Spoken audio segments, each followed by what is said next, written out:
I'm going to roll on this. I'm rolling, okay. Silence mine. Ready? Yeah, I'm already silent. Okay. Here we go. Yep. Ken Trahan with Lenny Vangilder for SportsNoah.com on a Monday following another Saints victory. Make it 6 straight as they had an easy time with the Minnesota Vikings 42-20.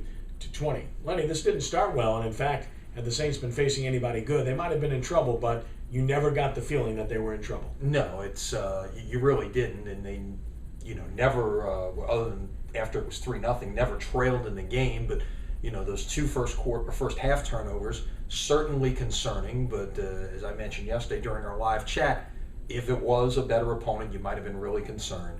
But as it was, the Saints kind of enforced their will out there, and Drew Brees arguably played the best game of his career yesterday, as based on the numbers. No one has ever done what he did yesterday, completing 80% of his passes for 400 yards, 5 touchdowns, no interceptions. It's never been done in NFL history. And what's really strange is they had a couple of drops, and he missed 3 guys deep. He missed Graham once, and he missed Meacham twice. That could have made this even more pronounced, and of course had a touchdown call back to Robert Meacham. Bottom line is the Vikings secondary is no good, and when you're no good against Drew Brees, you're going to suffer. Yeah, and they've got injuries. I mean, they're basically playing with what equates to their 5th and 6th cornerbacks out there. So, they're a team that's really beat up, and that's not where you want to be beat up when you're facing the New Orleans Saints. So the records continue to abound for Brees and the Saints. He will get the Marino record, barring something miraculous happening and barring any injury. And now it's on to face the Atlanta Falcons in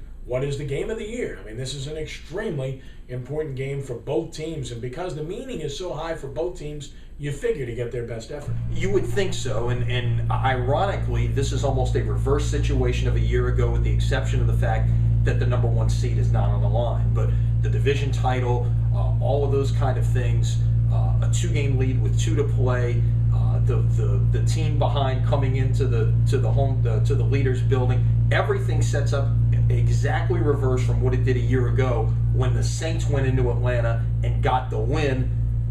It's Atlanta coming into New Orleans this year with the Saints having a chance to clinch the NFC South.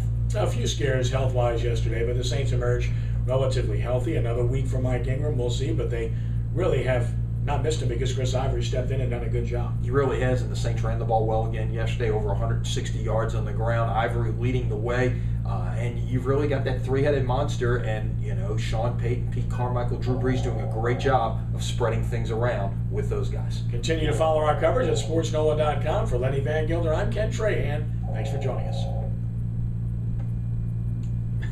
Nothing I can do about that. I was finished. Yeah.